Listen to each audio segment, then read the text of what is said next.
Thank you very much, and welcome to TNT. And of course, it is that time of the year in which we will visit with some goblins and little creatures milling about the neighborhoods. With that in mind, it is our pleasure to introduce to you now TNT's very own Ghostbuster, Lord Alfred Hayes. How do you do? I really don't know how to answer that as a Ghostbuster, but I've seen a few ghosts in my time. We will not have any ghosts here on TNT, I don't believe, but no doubt we will have all kinds of excitement. Sergeant Slaughter to join us. Yes, and I'm looking forward especially to one of my favorite personalities, a new personality, Brutus Beefcake. Yes, I understand he's going to take it off. Yes. Interesting. Also, to join us, as a matter of fact, Baron Mikhail Cicluna, a name from the past and certainly one of the greats in the World Wrestling Federation. And Johnny Valiant, himself a fabulous wrestler, now the manager of one Brutus Beefcake. That should also be an outstanding guest. But right now, we'd like to take you to some videotape footage. Many of you have seen bits and pieces of. A very short piece to remind you of a most unusual occurrence in which Sergeant Slaughter allowed us to visit Camp Cobra. We'll take you now and revisit some of the action that we saw not long ago with the one and the only Sergeant Slaughter.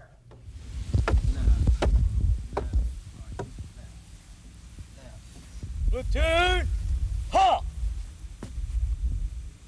Right, hey!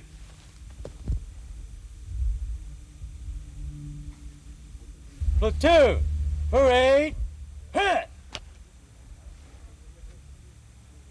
Very nice, squad leader. Good morning, gentlemen. Good morning! It's very nice to see you here this morning. I'm glad to see you all are here on time. I respect people that are on time. And you all know what you're here for, don't you? Yes, sir! We're here for one thing, and that's America, isn't it? Yes, sir! What are we going to do with America? We're going to clean it up, aren't we? Yes, sir! We don't want any more Iranians around, do we? No, sir! We don't want the Russians invading us, do we? No, sir! You know the Cobra Corps stands for what? America, sir! That's right, correct, America. And that's what we want to do. We want to clean up America of all the trash. And that's what we're going to do starting today. And I'm glad to see you all could make it. I know you're all handpicked by myself and my squad leader. And we're all going to go through a rough, tough training camp. I know you've all been through a training camp already. That's how you got here. But now the real work starts. And if you can't make it, you're going to be shipped out. Have I made myself clear? Yes, sir! I can't hear you. Yes, sir!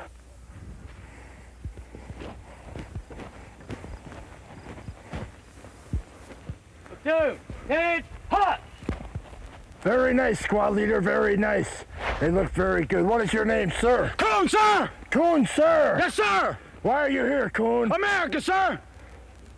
Your name? Schnitzel, sir! Schnitzel. Sir! Where are you from, Schnitzel? New York, sir! You like America? Yes, sir! You love America? Yes, sir! You like Iran? No, sir! Okay, that's what I want to hear. You like Russia? No, sir! Your name, spit it out. Coon, sir! Coon? Yes, sir! What happened to your outfit, Coon? I don't know, sir! What happened to your shoes, Coon? Lost them, sir! What about your pants? Bad news, sir! Well, let's get this boy some pants.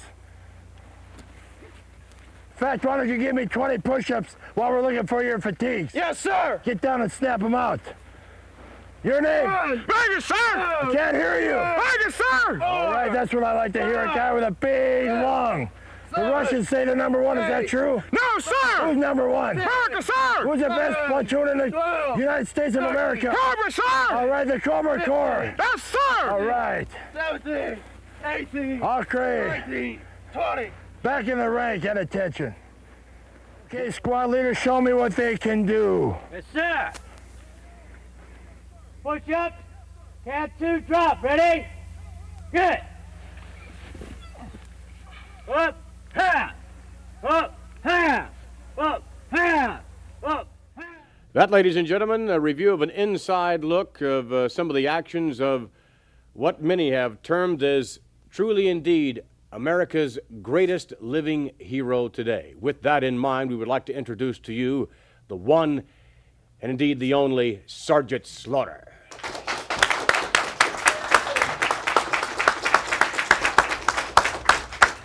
Sarge, how are you? Good to see you. Welcome to TNT. Lord Alfred Hayes. Oh, Have a seat if you would. At ease out there. Thank you. Sarge, your activities are far-reaching in and out of professional wrestling. We just saw a bit of some of the activities that out in, I guess, a rather clandestine Camp Cobra. Could you tell us a little bit more about that? That was obviously an elite bunch of men. Well, I wanted to find a place that was hot. I wanted to find a place that was private. So I've been all over the country, and finally I found a place for Camp Cobra, and I'm not going to tell anybody where it is because I don't want any visitors. I want it to be kept quiet and secret, especially from the Russians and the Iranians. Well, now, these men, paramilitary or whatever they may be, obviously it's something different than what we have considered in the past in terms of the honorary Cobra Corps, in which we have a legion of fans, really, that follow you. Many almost worship you. But this is something different, and it was, I would assume that these men are trained for special reasons. Well, they're trained to fight for America, and they wanted to see what it was like to be in the Cobra Corps. I always say that the Cobra Corps was the toughest and, like you said, the elite. And I got so many cards and letters and phone calls from young men that wanted to go through the Cobra Corps. So I put a camp together, and I said, well, if you've got the guts, come on down. So we did it, and they all made it through, but none of them really impressed me enough to get into pro wrestling. No, I consider that something else again. As far as your activity is concerned in professional wrestling, I mean, it seems to me that there's very little time. You must be one of the busiest men in the world today. I don't know how you can possibly maintain your schedule. It's unbelievable, Vince. Not only is the schedule tough, but wherever I go, people recognize me. Wherever I go, I see the camouflage, and I always recognize people with the camouflage on and carrying their American flags and their signs, USA, and even if they don't have one, all of a sudden they make one up. I travel around in a camouflage limousine, and it's easy to spot me, and people, as they go down the highway, will go out of their way to make a sign USA #1, which I'm very proud to be an American. I'm very proud to know that the people would take the time to make a sign USA #1 because that's what I'm here for. I'm fighting for America, and it's just great. And the schedule I have is awfully tough, but I love doing it. Well, I'll tell you, the fans love Sergeant Slaughter. There's no doubt about that, and the Cobra Corps grows by leaps and bounds every single day. We're going to return with Sergeant Slaughter, and we're going to take you back to a special matchup and also a different side of Sergeant Slaughter's Cobra Corps. The youngsters will really pile into the ring. We'll be right back with more TNT.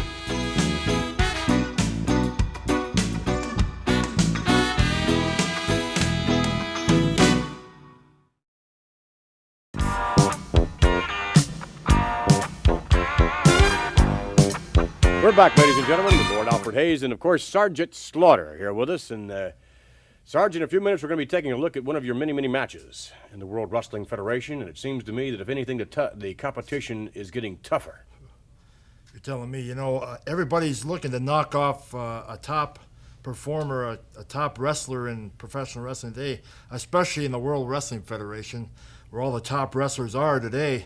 And I'm one of the ones that they're trying to knock off. So I've got wrestlers from Johnny Rods all the way up to the Iron Sheik trying to take me out of the picture to get them some matches with Hulk Hogan, who's the champion. So to get to Hulk Hogan, they almost have to go through me, and it's a big challenge for me every time I get in the ring. It's like attempting to go through the Maginot Line, I would think. Yes, well, by the time they get to Hogan, I think they're pretty well beat up. Sarge, there's the most unusual glasses you have on. Well, yes, these are glasses that were given to me by a little boy by the name of Johnny in Atlanta, Georgia, and his father was lost in the Vietnam War, and he gave me these in remembrance of his father. So every time I get a chance to wrestle or be on a show like this, I try to wear these glasses, but if he doesn't mind, I like to take them off for a while. They have some sort of insignia on them. What is that? Yeah, well, they're stars and stripes. I don't know if the camera can get a close-up of those or not, but they have the stars and stripes on them, and Johnny... I think they're a little difficult to see through. Yeah, well, when you're looking through the stars and stripes, you can see about anything you want. Very good. We'd like to take you to some footage now with Sergeant Slaughter in action. And As I said before, it's certainly no easy task for the Sarge anytime he steps into the ring, but one thing that he can count on almost always, and that is the fans will be behind him 1,000%. Let's take you now to ringside. Sergeant Slaughter in action. This contest is scheduled for one fall with a 10-minute time limit. In the ring at this time from Marion, Ohio, weighing 246 pounds, Charlie Fulton. And his opponent, from South Carolina, weighing 296 pounds, Sergeant Slaughter.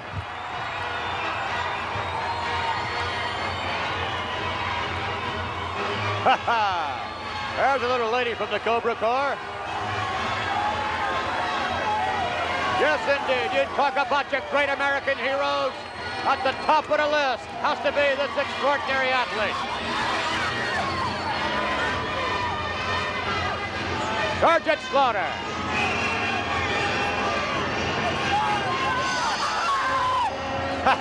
You bet he is. The Sarge has many buddies. A salute to Old Glory.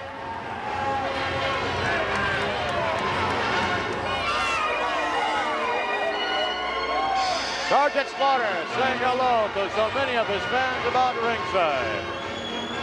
And a special hello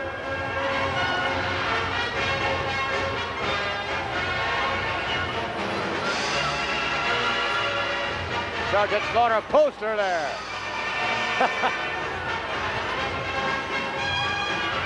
That's quite a likeness, isn't it, Bruno? Indeed it is. I'll tell you, I'm amazed every time I see this man step into the ring. Never seen so many flags, so many pitches. People just love this guy because, of course, he is right now, he is telling him America's #1, and fans love that. And, of course, he's right. America is #1. Sergeant Slaughter. There he is.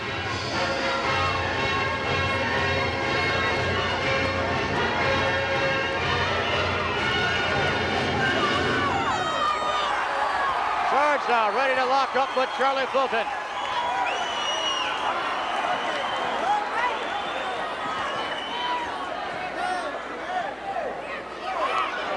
And the Sarge, knowing full well Charlie Fulton, the veteran, is going to give him a real run for his money. Slaughter keeping a keen eye on Charlie Fulton.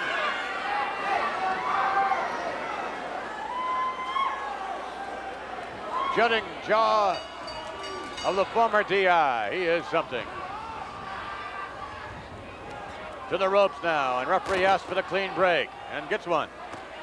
You don't always get one when you're in there with Sarge because he'll trade punches with anyone. And certainly quite the aggressor in his own right is Sergeant Slaughter.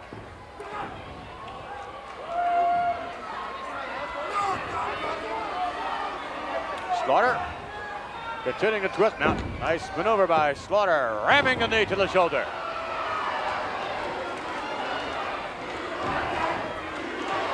Listen to these fans. USA, USA. Boy, there he is, the Sergeant. He saluted while he had his opponent. He just got caught with a shot right in the jaw, and that stunned him momentarily, followed with an elbow right in the back of the neck. A shot in the midsection, and right now Sergeant is in a little wee bit of trouble. But look at that.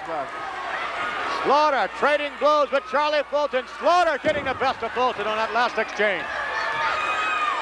Fulton backpedaling a bit now.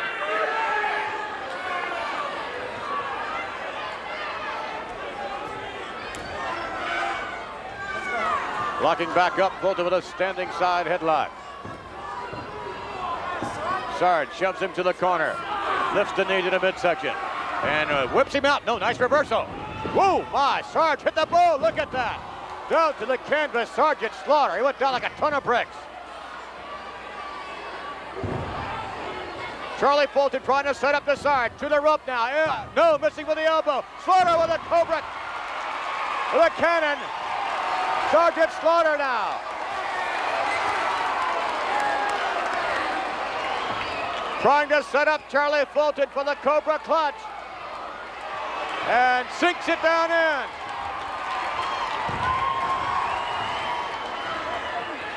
Sarge sinking the hole deeper and deeper. The Cobra clutch on Charlie Fulton. And Fulton going down, and he almost is going out. That's it. Yes, sir. You don't mess around too much with this man. Sergeant Slaughter will get the official decision. Here is your winner, Sergeant Slaughter.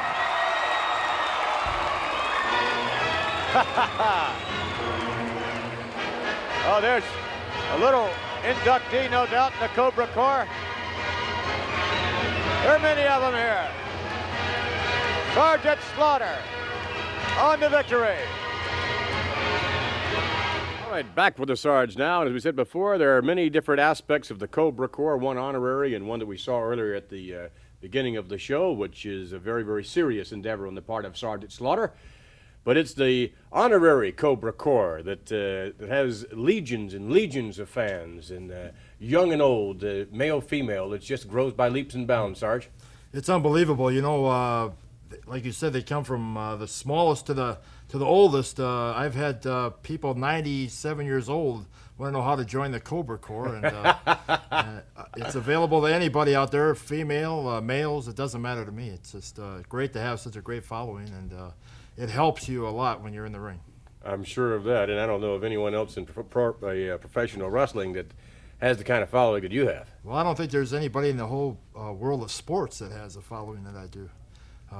It's not only in wrestling arenas, but it's all over the country. It's on the streets and the restaurants, clothing stores, wherever I go, people just mob me. It's unbelievable. You are a rather distinguished-looking individual. Well, it's hard to hide this jaw.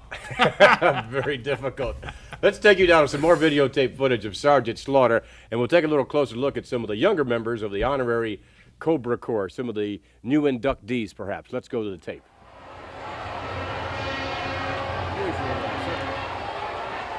I'm sure that in Madison Square Garden, this was not normally be the case.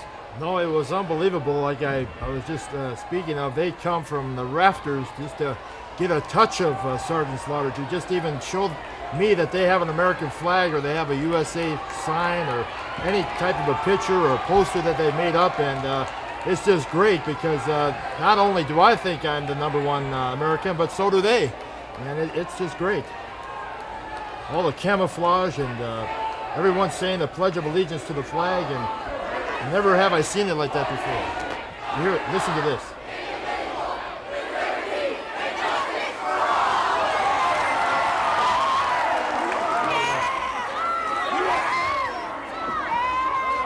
That's great. Well, Sarge, let me ask you, there are many individuals in professional wrestling that criticize your patriotism. It seems to me that there is no one individual, I would venture to say perhaps not even the President of the United States, that can bring out this overt patriotism, and people, no one, I don't think perhaps ever has been able to bring that kind of display, that kind of emotion to the surface, and no one's ever been able to do it quite like you, and there are many that criticize you for it in some fashion. Well, there are always a lot of critics no matter what you do. When I wrestled as the so-called mean, tough guy, I was the drill instructor, and everybody didn't like the way I wrestled. Well, I still went for America. And when I stood up for America, everybody got behind me. I showed them that I had a heart for America. And if I might be able to say this right now, is the election day is coming right around the corner. And I'd like everybody out there to go register. If they haven't already, register and make sure you vote. No matter who you vote for, at least get out and vote. Because be a proud American and back your country and keep it the free country it is. And that'd be great if everybody could get out and vote. Well, which leads to an obvious question. Sarge, I've seen a lot of banners that says, vote for Sergeant Slaughter. Yeah, well, people have asked me to run for President of the United States. Well, I guess that might be in the future, but right now I just want to clean up America of Iranians and Russian wrestlers, and Well, they're hot on your trail. There's no doubt on that. And sure what is. big monsters. but someday I'd like to meet the president, whoever it may be, and have a little chit chat. Maybe I could be his vice president or something. Maybe sergeant at arms. Sergeant at Arms, I'm sure. Whatever capacity, Sarge, I'm sure you'd be welcomed wholeheartedly. And we would like to invite you to hang around, if you would, for later on with perhaps a few surprises and things of that nature. Sure, I'd and, love to. Love to. Your presence is always welcomed on TNT. Thank you. Sarge, thanks It's for great to joining be us. here, and I've been looking forward to coming, and finally got here. All right. Sergeant Slaughter, ladies and gentlemen. Indeed, perhaps the greatest living American hero in the world today. He is something else. Sarge will join us later on, and we shall return with more TNT in just a moment.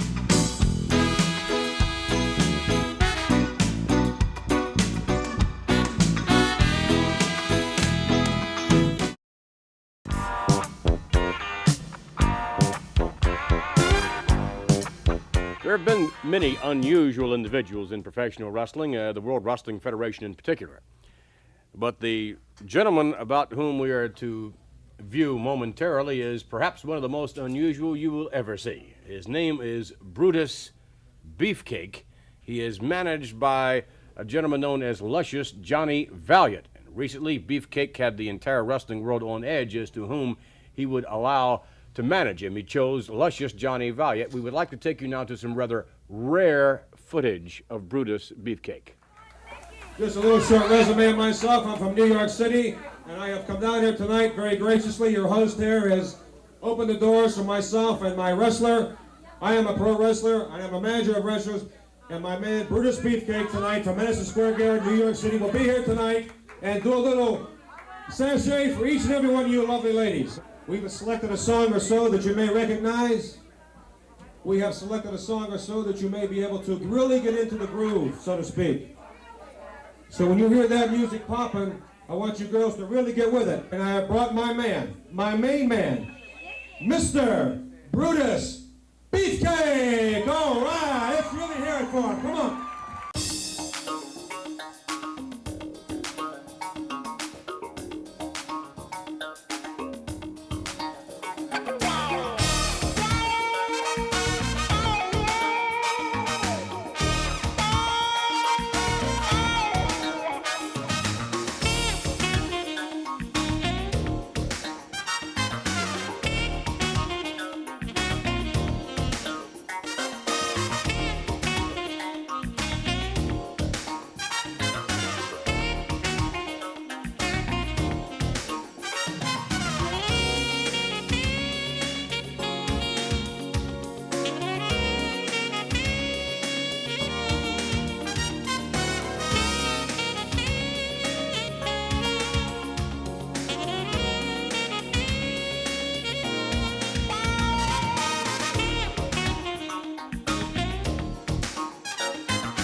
That is probably one of the most bizarre things we have ever had here on TNT.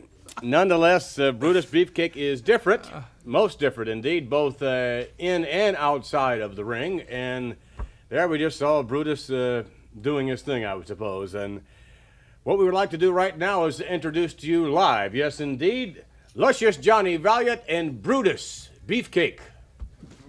Oh, yeah, Daddy-O. Oh, yeah. All right, all live right here. Mr. Valiant, would you care to join us? Oh, yeah, on the Benny, set, boy. please? Yeah, we'll All come right. right up here, my man. Very good. Coming right up. Nice to have you here on TNT, Mr. Always a Beefcake. pleasure. Mr. Valiant, have a seat if you would, Always a please. pleasure. Lord Alfred Hayes. Brutus, how are you? Look like a waiter. You all right, Al? Yeah, but I'm not bringing you any drinks. All righty, brother. Brutus is a rather sizable individual, isn't he, actually? He's, physically speaking, he is not exactly what you would consider to be a flyweight or a, You hear that, Vinny? That's not a rattlesnake. That is, What is that, actually?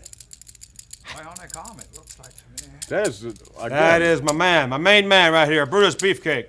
You know, ladies and gentlemen, boys and girls, when the folk out there at the main event in Baltimore, Maryland open up their doors to let me come in there with my main man, Mr. Brutus Beefcake, and show each and everybody exactly what's happening in the World Wide Wrestling Federation.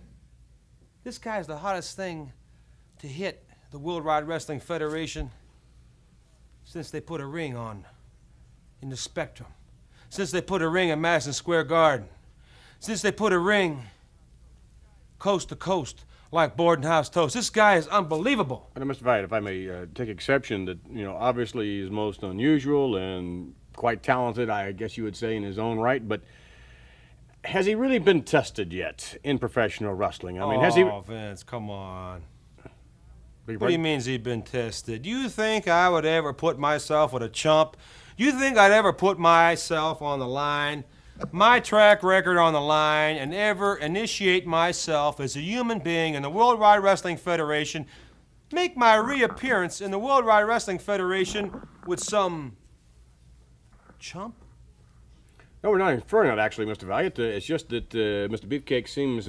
has he been avoiding some of the more extraordinary talents in professional wrestling? No? No. He's not avoiding nobody. Hey, we're here.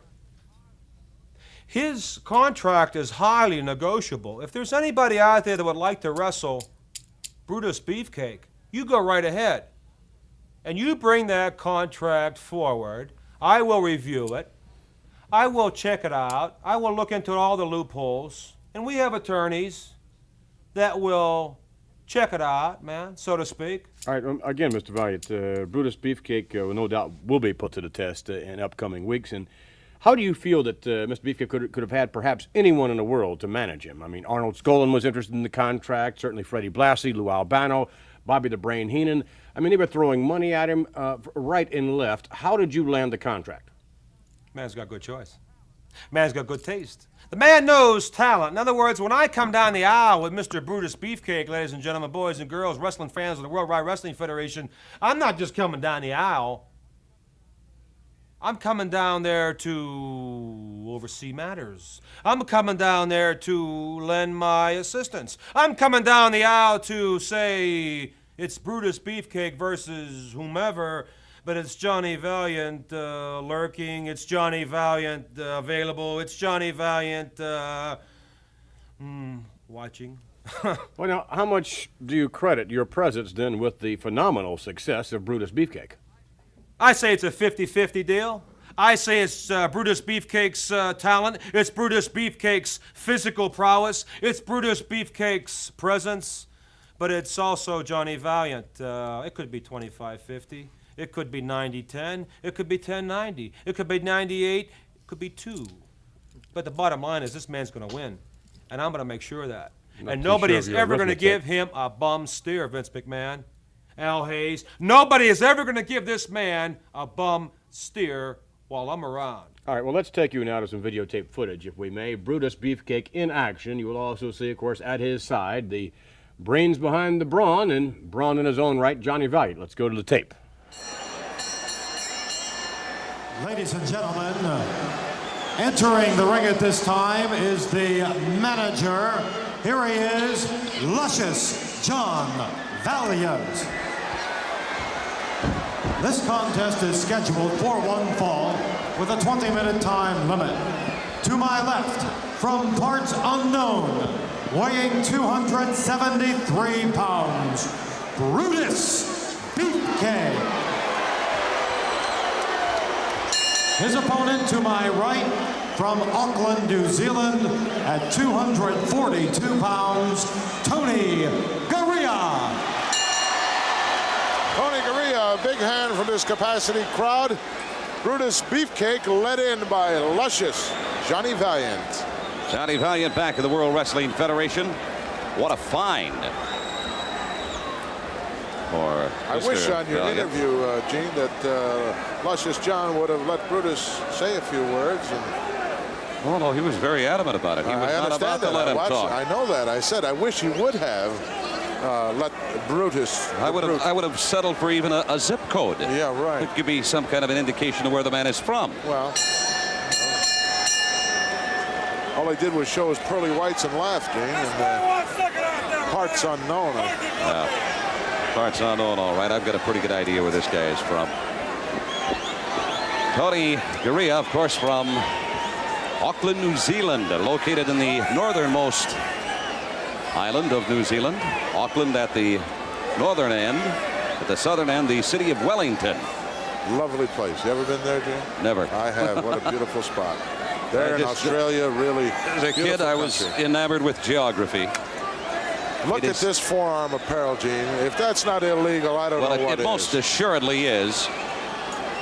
And I cannot understand. I'm not going to sit and criticize World Wrestling Federation officials, because let's face it, men like Beefcake and Valiant are going to get away with anything they can. They'll try anything. Absolutely.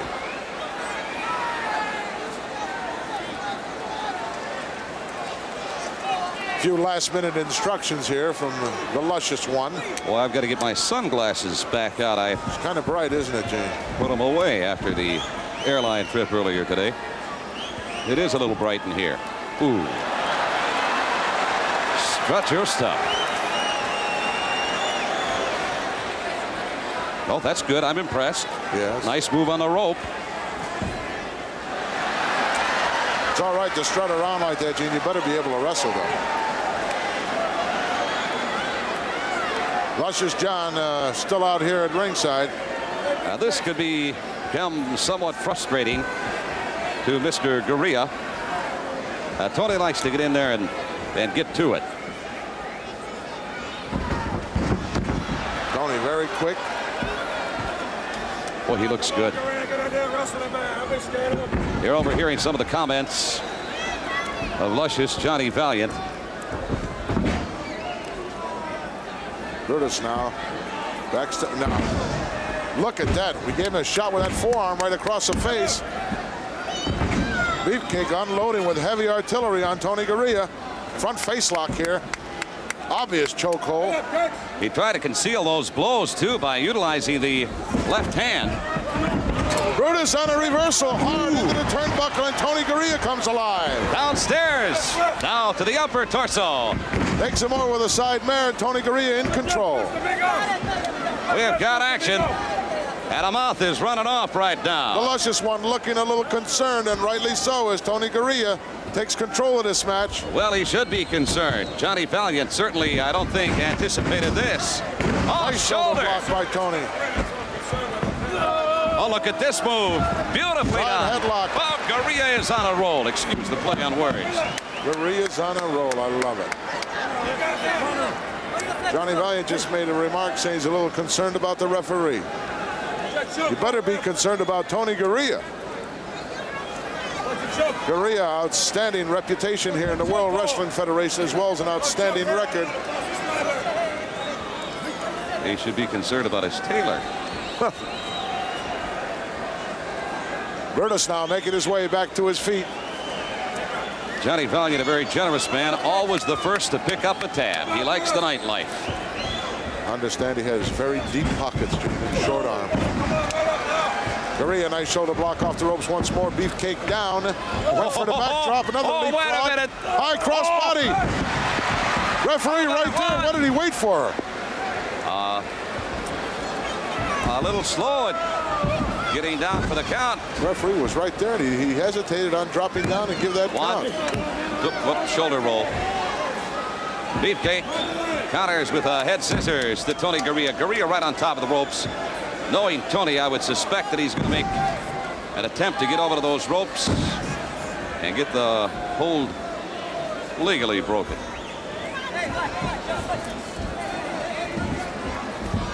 All right. Blatant choke on a part of Brutus Beefcake. Right in front of the referee, too. Ref grab a set of Brutus unloading with those heavy 23-inch biceps on Tony Gurria's neck. and those very, very controversial striped apparel on the forearms of Brutus Beefcake. Beefcake's #1 cheerleader, Johnny Valiant, coming to life here on the sidelines. There's a left to the midsection. Gurria doubles over. Set up on a whip into the ropes. A boot downstairs, and Gurria certainly worse for wear. And there's a big right forearm. Shot to the midsection. The toe of the boot.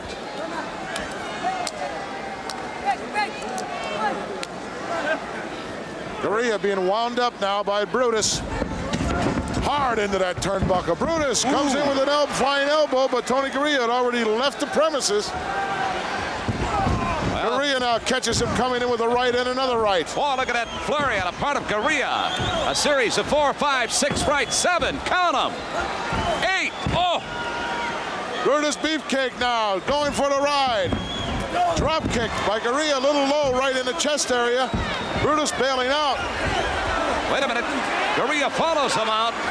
And now all of a sudden, Brutus Beefcake turns into Carl Lewis. What Look is out, this? Tony going to roll him up here in a small He is package. indeed. 1, 2, ref, come on. No, he didn't get him. Gurria off the ropes again.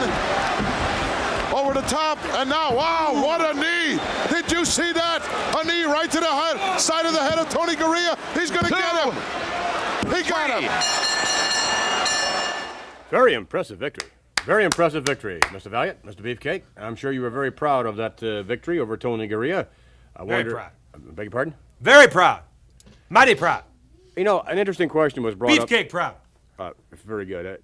An interesting question was brought up during the commentary of that match, in that earlier on, apparently, there had been an interview in which Mr. Beefcake and yourself were involved, and apparently Mr. Beefcake was not allowed to say anything.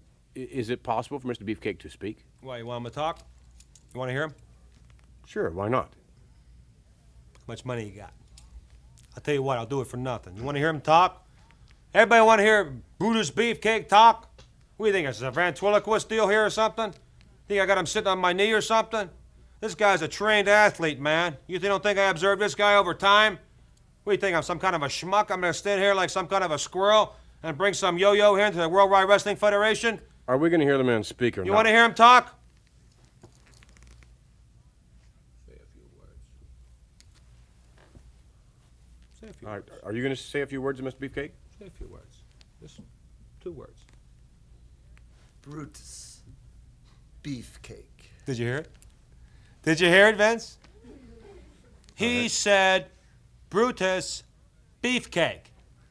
And Brutus Beefcake is the only 2 words Worldwide Wrestling Federation fans only should know, only should memorize, only should get behind. Ladies and gentlemen, Worldwide Wrestling Federation fans, Brutus Beefcake. All together now, Brutus Beefcake, because they are the only words of significance.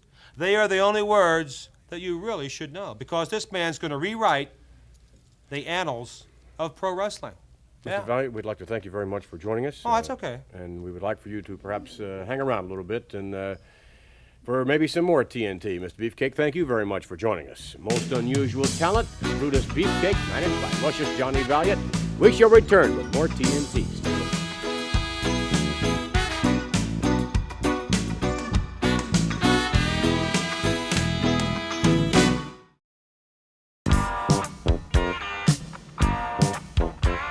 We are back with more TNT, and in a moment, we'll take you to a matchup that we will join in progress involving Special Delivery Jones and his opponent, truly a giant of a man, in 6 feet 10 inches and near 300 pounds of Big John Studd. Oh, a man so difficult to scoop off his feet that lots of wrestlers have great difficulty in even approaching a nearness to beating him. Well, speaking of scooping up off the feet, there's $15,000 for the first men that could body slam Big John Studd. Let's take you now to the tape. Studd bleeding now from the forehead. Nasty looking thing, too. Oh, that is a big gash in the top of his head there. Boy, he took one look at that blood and immediately stopped SD in his tracks. Yeah, that looks like an old wound that's just come agape again there. Well, there's that old scar tissue we were referring to earlier on. Once you get it, in this particular sport, you don't get a chance to let it heal up properly, and an injury from one night easily carries over into another or into another weekend can cost you a match at any given time. Oh, yes. And that scar tissue is nature's way of trying to protect you because it builds up into a thick amount of tissue of the skin. But in the case of John Studd there, that's a recent wound and it's opened again. Oh! SD laying the headbutt right on it. The Brain continuing to point and issue instructions to Big John, but right now, I don't believe he's hearing anything. SD drops the big guy to his knees. Bobby Heenan said, stop fooling around with this guy and put him away. Oh, he's not fooling around. He's sucking breath in now. He's trying to get something back into his head, a little more sensible than just that reeling and dizzy sensation he has in a... Uh-oh, Heenan up the steps now. Referee counting him down in a hurry. As SD continues his onslaught with headbutts and punches to that already busted open forehead of Big John Studd. Tremendous camera shot here. SD has a game plan and it seems to be very, very successful, Gino. You said they never come into the ring without a game plan, and they don't. And I think this is the obvious evidence of that. Absolutely. Once he saw that patch on the forehead of Big John Studd, didn't take him too much time to go to work on it. Heenan once again up the steps. And SD continuing with the headbutts, and the big guy goes down. Oh, he's down. SD over for the cover. Forget it. Yeah. That was like the Eiffel Tower coming down when he fell down. Now then, SD, don't become too overconfident. Just keep at him the same way as you did before.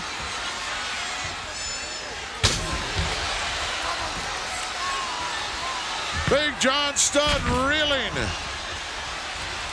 Oh, he's going for the slam again. No, but he reached the ropes. There's Heenan, boy, who has some anxious moments here. Sidetracked again by the thought of $15,000, and now he's paying the price. SD outside. He made just an unfortunate error there, just one tiny error of judgment in thinking he had Studd where he could slam him for $15,000, and Studd is bleeding profusely from the forehead, and it's just a shame that that had to happen then. Bobby the Brain Heenan laying a bad mouth on SD Jones as only he can do it. SD's got to get back inside the ring. Doesn't want to get counted out here. No, he's been hurt with that heavy knee that Studd gave him when he attempted to slam him there at the end.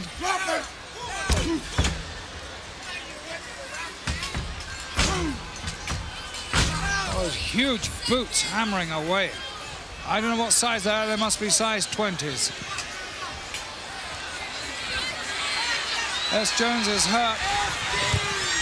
I think he's just ruining now the chance. He should take a hike, Your Lordship, right around the other side. And, yes. You know.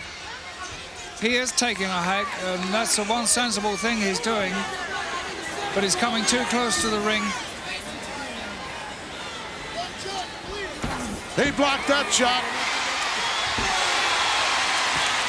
Headbutt gives him a chance to get back in.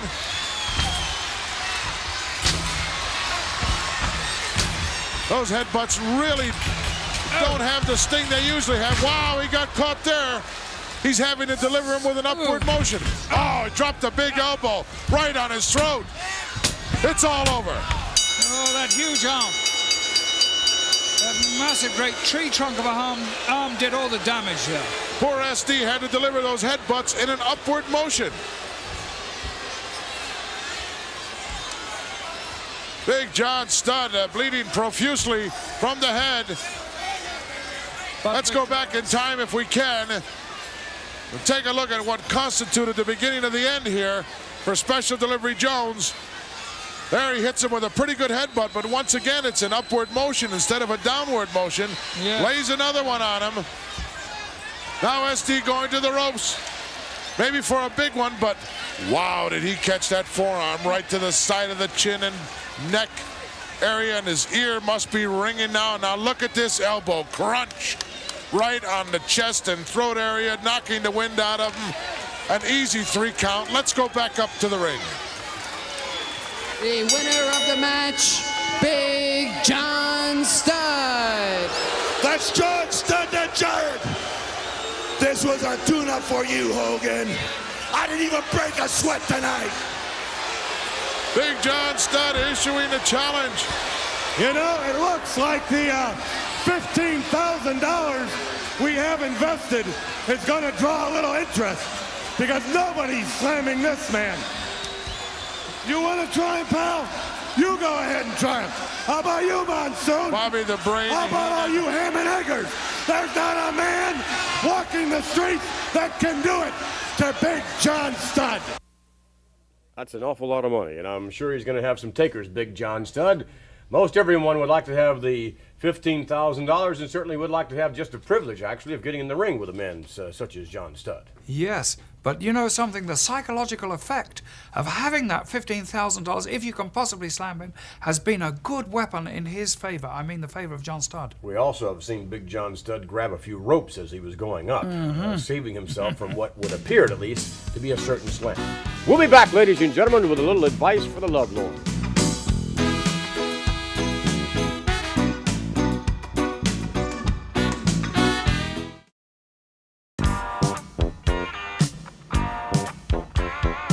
Yes, we are here with John Valiant, and who will hopefully give us a little bit of advice in terms of some of the questions and maybe some comments as well that people have written in over the course of these last couple of weeks. Dear TNT, I have a problem.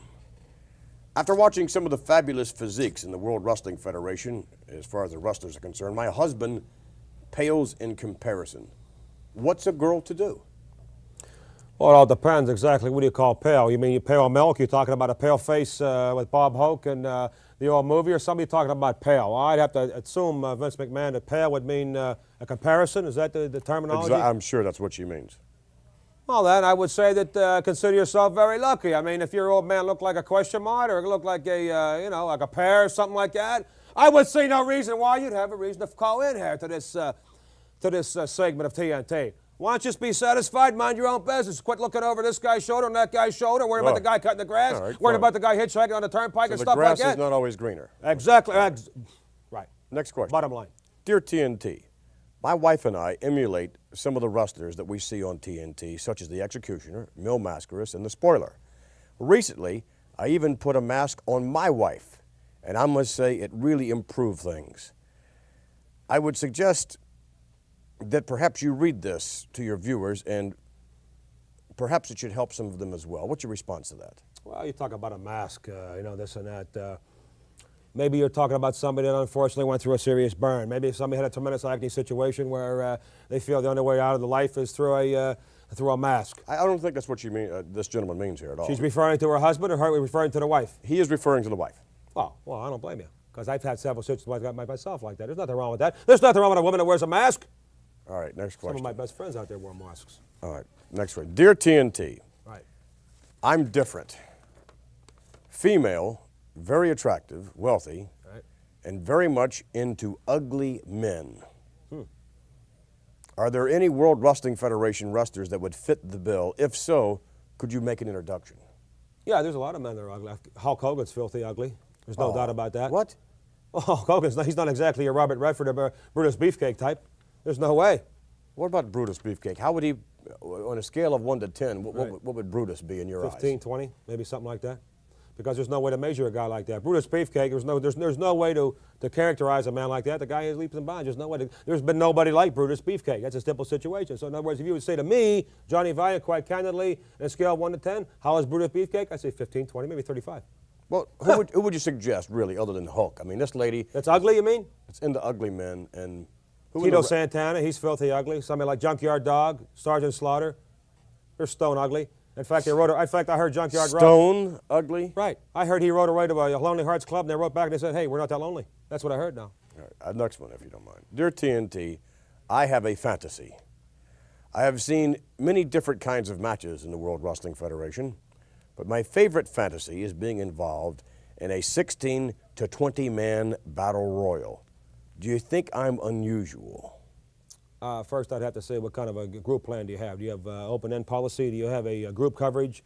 Do you have a type of deal, a double indemnity? Do you have a disability clause in your contract? In other words, anybody would want to encounter a 16 to 20 man battle royal, even a 10 man battle royal, they have to have kind of a death wish type situation, Vince. I mean, that's a situation where somebody's, number one, sick, number one, they're into pain, number one, they're not into longevity, number one, they have no loved ones or somebody they're waiting for them at the end of the shower. I don't think that's what they mean when they say involved in a battle royal. I don't think that they really want to be physically involved in the over-the-top rope portion of the battle royal. I don't think that's what they had in mind. What did they have in mind?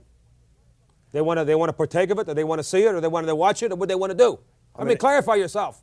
I cannot speak for this person. I would assume that this person would, in some fashion, fantasizes about being in the ring with 16 to 20 men in some sort of their own concoction of a battle royal. That's what I'm saying. Anybody that want to partake, that's like jumping into the Battle of the Bulge. That's like jumping into Iwo Jima. That's like jumping into Pearl Harbor. That's like jumping into the middle of the Super Bowl. You know what I mean? With no pads, with no helmet, with no cleats, with no game plan, with no nothing. Anybody would jump into a battle royal with 16 men, 12 men. You'd be sick. That's why I say Brutus Beefcake. We thank you. We thank you very much. You don't have to thank me. I just took the time. We'll return in a moment. It's a tremendous show.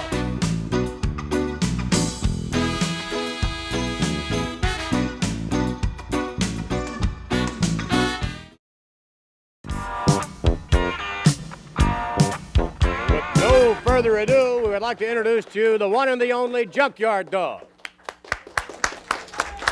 Hello, big JYD. Lord, I like that sound, baby. I like that sound. I like that sound, man. I like it. I like it. Myself, man. Something strange in the wrestling ring. Junkyard call, Dog. man. On the dog. There's only one to call, I guess. That's it. That's the only one. Well, a lot of folks are calling that Junkyard Dog right now. I'll tell you, you have become one of the most popular athletes in the World Wrestling Federation, perhaps in the most shortest length of time than anyone ever to enter the ring. You know, I've been very fortunate. A lot of help come from just understanding people and get along with people and, make no difference what race or color it is. I just mingle in, man. I never feel left out. No, I wouldn't think you feel left out in anything, as a matter of fact. At 280 pounds? I'm pushing pretty close to 293. 293? Give or take a pound or two. Well, now, there's a reason behind that, I understand, that notwithstanding your vigorous training regimen, but the intake in terms of what you eat is somewhat different than that of most other wrestlers. You see, a lot of guys go on somebody call a high protein diet, and I look at a lot of guys. When I come out of high school, I was the second largest athlete ever come out of the state of North Carolina. Out of high school, I weighed 280 some pounds, and I grew up in stuff like cornbread, black eyed peas, collard greens, kidney yams, ham hocks. You name it, I ate it. Pork salad. So, people that probably don't know what I'm talking about. There are a lot of people that do. Well, now, it obviously agreed with you. Oh, man, you know, studied that. And then you got stuff like people in New York might call it wrinkle steaks, but wrinkle steak. Now, what is wrinkle steaks? Is that's nothing that England would import it? Oh man, they got wrinkle steaks in England. I know. I call in my neighborhood we call them chitlin, hog chitlin. What are those? Wrinkle steaks. In New York, you might go to a restaurant and have a big stand that says wrinkle steak, but it's chitlin. I still don't understand. Oh, we'll taste it. We'll taste it. I'll let you Chickens, taste it. did you say? No, not chitlins. It's close to. Well, it's from the same yard as chickens, I guess maybe. Not even the same yard. No. You're talking about pork and poultry. Right, but I mean generally it would be around the barnyard. Oh, yeah. You know, type of we dance around out there. Sometimes we go around November, December, and then pop goes the weasel. Pop goes the weasel. Well, now, JYD, you've brought a little something for us, have you not? Oh yeah, I got some nice ladies in from a place called the Yellow Bowl here in town, and they walked me around. Hey, I feel it. My intestines ringing a bell. Well, what about the possibility of tasting some of these morsels you brought along with you? I never thought we would get to that part. My stomach making an awfully funny noise.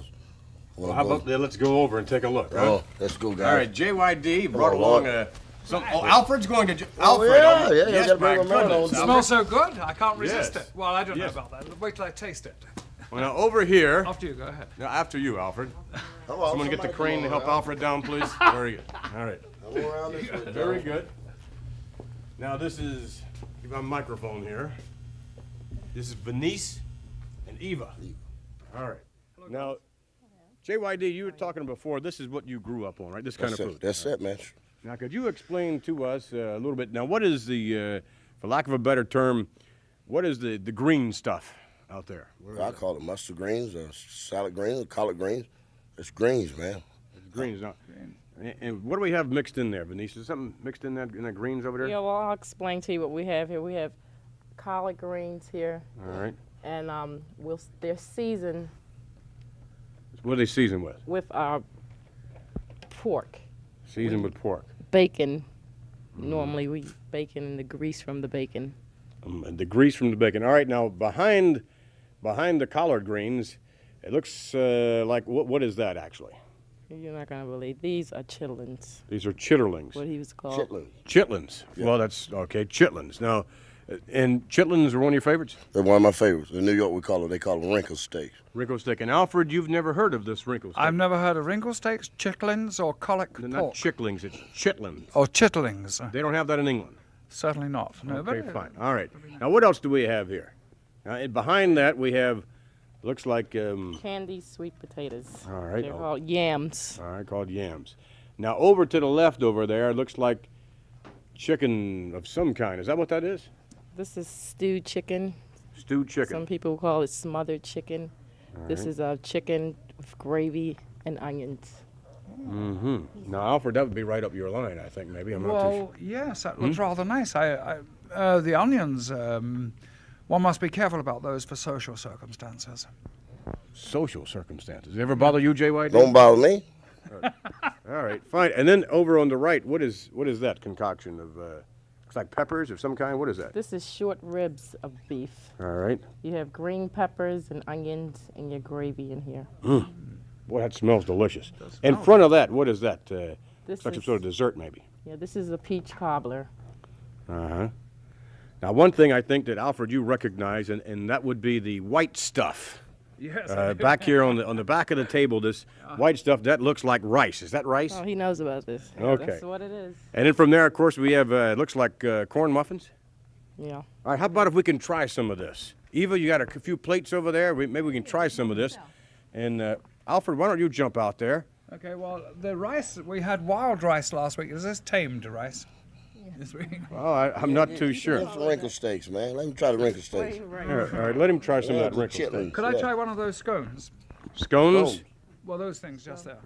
Corn muffins. Corn muffins, not Yes, scones, Alfred, please. Cornbread.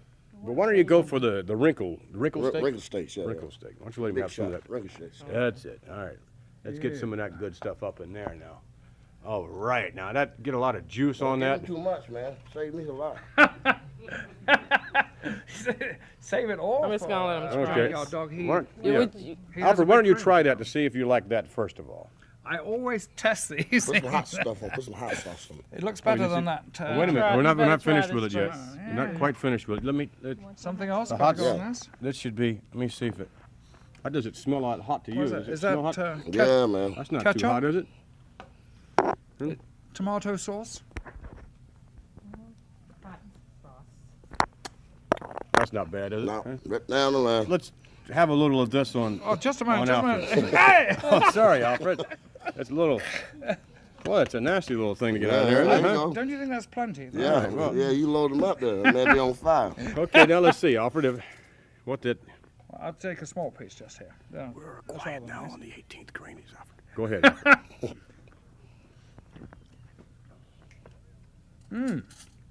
Very good. Very unusual. And very, very hot. Very.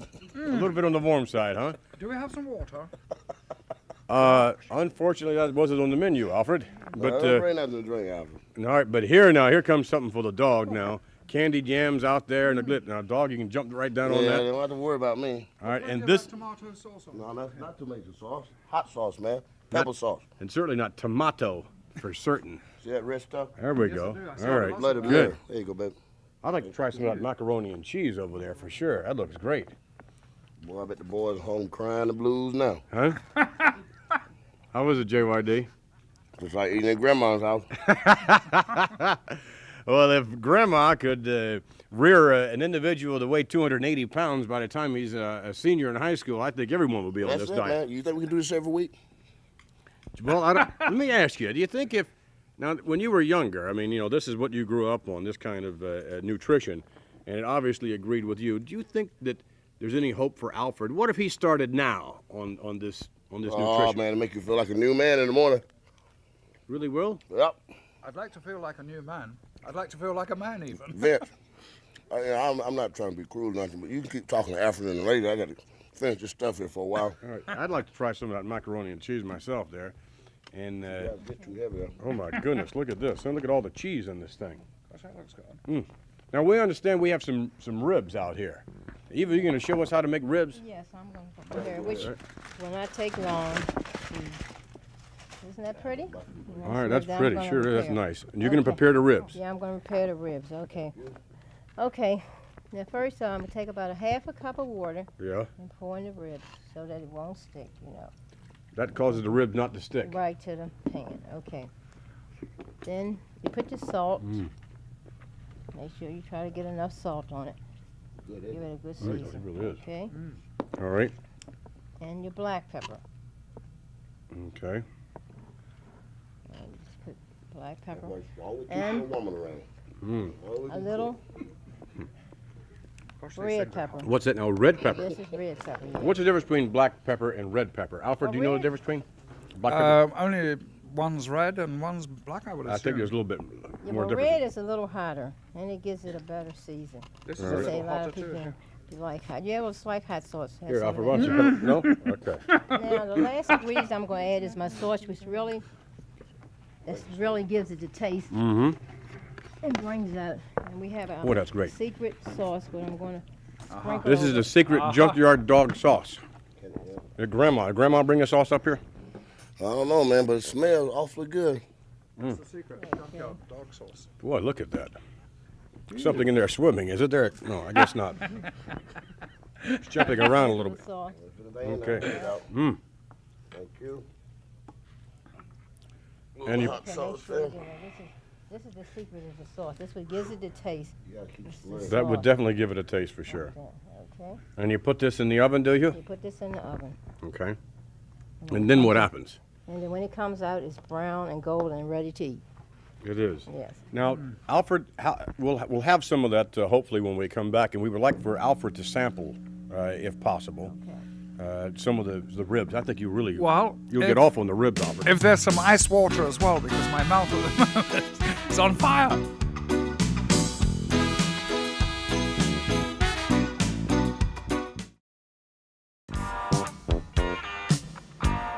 Back here with what has to be the fastest cooking ribs known to Grandmama for sure. But they look awfully good. How about could we sample some of the ribs? Alfred, why don't you just jump out there? Certainly, thank you. Is there a plate somewhere? Please. No, just pick one up, Alfred. Come on, pick it up with your hands. Yes, you have a knife and fork, please. Use the phalanges, man. Your fingers. Hands. This is ribs, Alfred. Ribs? Well, you picked them up with your fingers, Alfred. well, I don't. Do you have a finger bowl? No. We have a finger bowl. Anybody in the control room have a finger bowl? We're fresh out of finger bowls, Alfred. There you Oh, go. that was nice. You put. There's a nice rib. Thank you. All right. Got this less saucy part here. Wow, there. Thank you. That's very kind of you. You have a bib for Alfred? They're hot. Oh, they're hot. Mm-hmm. Well, they are hot. What do you think, Alfred? Will this go over with Her Majesty or what? Quite honestly, I think they would go over with anybody. They're rather delicious. Mm-hmm. Now I can understand why You're over there he's salivating, JYD. Jump in there. Well, let me have some. All right, just jump right in there and grab one of those. Get the phalanges on them. Yes, sir. Now look at all that. Now I'll have to try one of these myself. They are relatively warm. Naturally, I'd get the biggest piece out there. All right. The brown stuff is nice too. That is great, isn't it?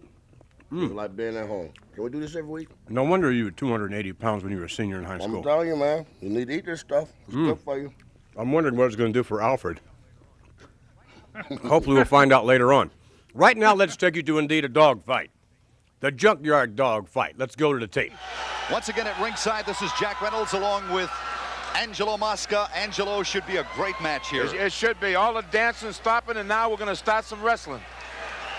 Paul Vachon, the crafty veteran, against the junkyard dog. Junkyard Dog's got a great background, too. Also, as a professional football player, played with the Green Bay Packers. Paul Vachon weighing in at 295 pounds this week. And Junkyard Dog tipping the scales at 262. Your referee for this bout is Terry Yorkston.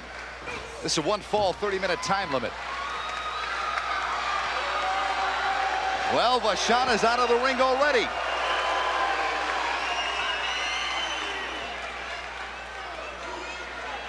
There's a good shot of the Junkyard Dog right now, waiting for Vachon to get back into the ring. Angelo Paul Vachon is, as I have mentioned at the offset of this bout, a crafty veteran. He sure is a crafty veteran, and you saw what happened earlier in the situation. But Junkyard Dog can hold his own against the veterans as well as the rookies because he's an athlete, as you can see. Look at the powerful shoulders on this man, Jack.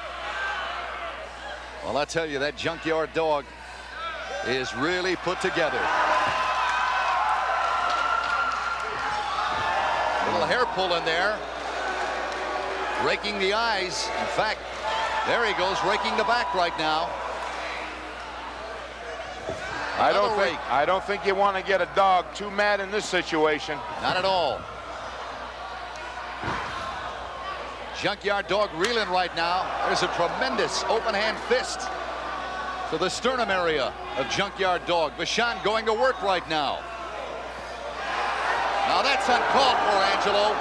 Well, sometimes you have to resort to all methods when you see you can't handle a situation. I know you might not agree, Jack, but I've done situations to get myself out of those. All right, coming back right now, the Junkyard Dog. Now he's raking at Paul Vachon. What's fair for the goose is fair for the gander. Oh, biting the ear of Paul Vachon. Vachon in pain and he wants out. He's out of the ring right now. I think Junkyard Dog was having a little taste of Alpo. Vachon coming back into the ring right now as referee Terry Yorkston does his count. And the Junkyard Dog goes to work again on Vachon. A whip into the ring. Look at this body slam. Holding him up there. Look at that. Oh, the big thump. That's it.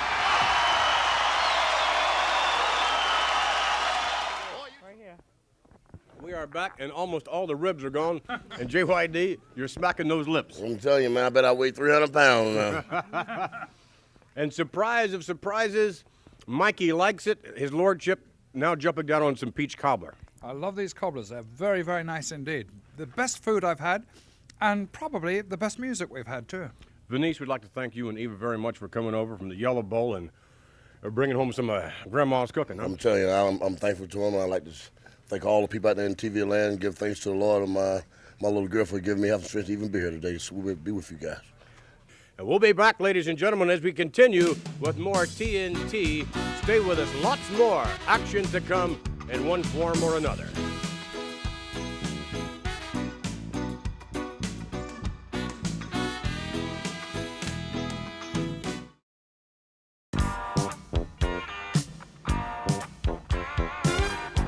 Right now, we'd like to introduce to you a former co-holder of the Tag Team Championship in the World Wrestling Federation, Baron Mikel Cicluna. Baron, oh my goodness. Hello, Vince. Nice seeing you. Good to see you, Baron. You know Lord Alfred Hayes, Who one is of your this guy? counterparts. What do you got here? Who's this guy? Yes. Well, see you last. Have a seat, Pleasure. Baron. A long time ago. Pleasure to be here. Well, now, Baron, when you were wrestling, you and be it individually or as a tag team, and normally, of course, your partner was King Curtis Iakea, who was lounging somewhere, all 300 and some odd pounds of him on the beaches over in Hawaii. But in any event, you fellows were definitely the aggressors. There's no doubt about that. Would you agree with that? Yes, we were very active. We were very good. We worked real good together. Well, now, yes, indeed, I'm sure you did. But what I'm saying is that you were overly aggressive to many. They really thought you were overly aggressive and actually, from time to time, would bend the rules, if not break them. Would you agree with that? We never break the rules. We were just tough and rough, and we take all comers. All right, well, what we'd like to do is take you back to some videotape footage. We'll see Baron Mikel Cicluna, King Curtis Iakea in a tag team match against the Chief Jay Strongbow, a young Jay Strongbow, and Sonny King. All right, now here, Baron, that's King Curtis in there, and Jay Strongbow. And Strongbow and Sonny King had really been going to town in the World Wrestling Federation, but certainly were much smaller than you and the Big King. Yes, they were. They were very lots more than us, Vince. And I guess you would say probably not as tough. Would you say that? Well, I wouldn't say no. They weren't too tough. They weren't too tough. Like you can see, King Curtis is very. Look at him. He's very active. All right, now here, yes, he's active, but then again, so are you. I mean, you both are working on the trapezius area of Jay Strongbow double teaming. Now, I would think this would be considered breaking the rules, wouldn't you say? Well, no, I don't think that's breaking the rules at all. That's the way the match is going. That's the we went for it. Well, now here, you continuing the hold that you both had earlier. Now, what do you weigh right around now? Well, I weighed there 277. 277. Yes, sir. And Curtis was around, well, 300. Over 300. We'll just say over 300, huh? Right, Al? Yes, exactly. When you said you weren't breaking the rules, you were certainly taking advantage of them. Well, yeah, we're taking advantage, but we're not breaking the rules, Al. Look at that. Is they breaking the rules over there? Well, now there, Sonny King came in. There you go. Well, I guess maybe I see your point. That's exactly what I'm talking about, Vince. What sort of magic do you think you and King Curtis had as tag team champions? Well, we always agree with each other. Whenever an argument, whatever he done, I say, okay, you're doing great. Whatever I done, he says, okay, Baron, you're doing great, and all that. And we always agree, and we always stand in just right. Well, here, that King Curtis coming in to help out a little bit, I think, and actually, you see Jay Strongbow over incapacitated, headbutt there, and you and King Curtis, what is going on here? Nothing that you see, Vince. It would appear to me that you really helped out King Curtis there, and well, in a way, I help. I used to help out quite a bit, yes. Well, now, Baron, what do you do for yourself now? It seems to me that you are in peak condition as we look at you now. Yes, I'll tell you what I do right now, Vince. You know this guy, David Johannan. Me and him will go to the gym. Yes. We push weights first, then 2 times a week we put the mat on the floor, right, and we go at it. Okay. We wrestle, and we wrestle. And sometimes we get mad at each other because you say, how can you do this to me? You caught me by surprise, and we have an argument. That is why people say, why 2 guys get mad at each other in the ring? Well, naturally, because when you just do something, you do something to other guy, naturally is gonna get mad. Mm-hmm. Like I was in Kansas City one time. Yeah, and what happened? I was there, and I was wrestling a guy, and here I go, and I went, boom, boom, boom. And all of a sudden, this guy, he drop kicked me, grabbed me, body slammed me, up to the suplex. I said to myself, uh-oh, wait a minute. Out I go, out the ring I go. Who was the guy? Guess who? You're looking at him. You're kidding me. Put him Lord on, Alfred Hayes? You're looking Oh, at him. my Right God. over there. Kansas City Do you Clash. remember that, Lord Hayes? I think you colored it a little bit and made it sound nice. That was very, very gallant of Do you remember it all, don't you? Tell Yes, me. I do remember. Yeah, I'm absolutely. sure right. you, and I'm sure you remember your match with Lord Alfred Hayes vividly. The Potato Farmer. All right, ladies and gentlemen, we'll be back as we continue with more Tuesday Night Titans.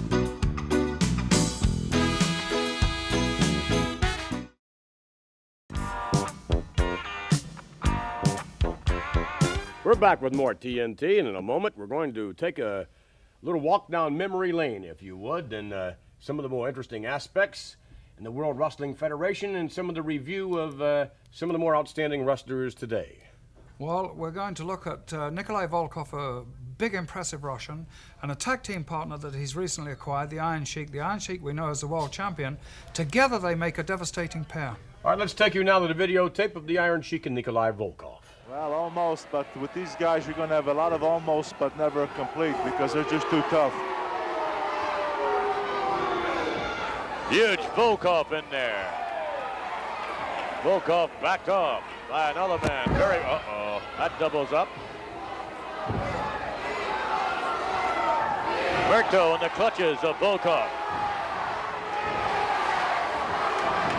Volkov going to work on Joe Murto. We want slaughter, some of the fans about ringside are chanting. They're definitely chanting it. Murto sets up, no he doesn't. Murto, very big man, trying to set up the Iron Sheik, and the Sheik saw that very easily. And the Sheik gets him up. Suplex down to the canvas. Tag is made. Big Volkov over the top rope. Murto. Oh my, look at this. No, he's not gonna. Look at that, unbelievable strength. That's 280-pound Joe Murto. Up all the way and down to the canvas. 2 and lights out at 3. Now that was impressive. You may not like this man's politics. You may not care for his heritage, but that was impressive. And Salbala, ooh, wow, what a slam. The Iron Sheik stomping into the chest area, and Belomo has yet to be able to make a tag to his partner. That obviously has already taken its toll on Salvatore Belomo. No question about it. So far, he's just been pounded and pounded. In fact, right now, if they were, that's right maneuver indeed. Tag is made now.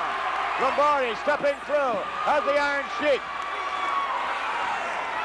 Lombardi whipped to the ropes, the Sheik waiting for him. Shoulder block, down goes the Sheik. Off over the Sheik now, right back at him. Oh my. And Lombardi right into the foot of big Nikolai. Volkov with a kick to the sternum area. Lombardi now, off the rope. Ooh, my. Volkov. Ooh. 300+ pounds right into the back twice now. Volkov enjoying his work. Oh. And the frequent tag, Lombardi just trying to get to the corner. Trying to get out of the grasp of the Sheik. Oh, no, look at this. Camel clutch. The Iron Sheik with the hold that took him all the way to the championship. The Iron Sheik with the dreaded camel clutch. Once he gets you in that hold, you're not too likely to come out.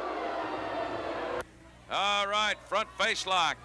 Yeah, that is a choke. And he does make the tag to Madden.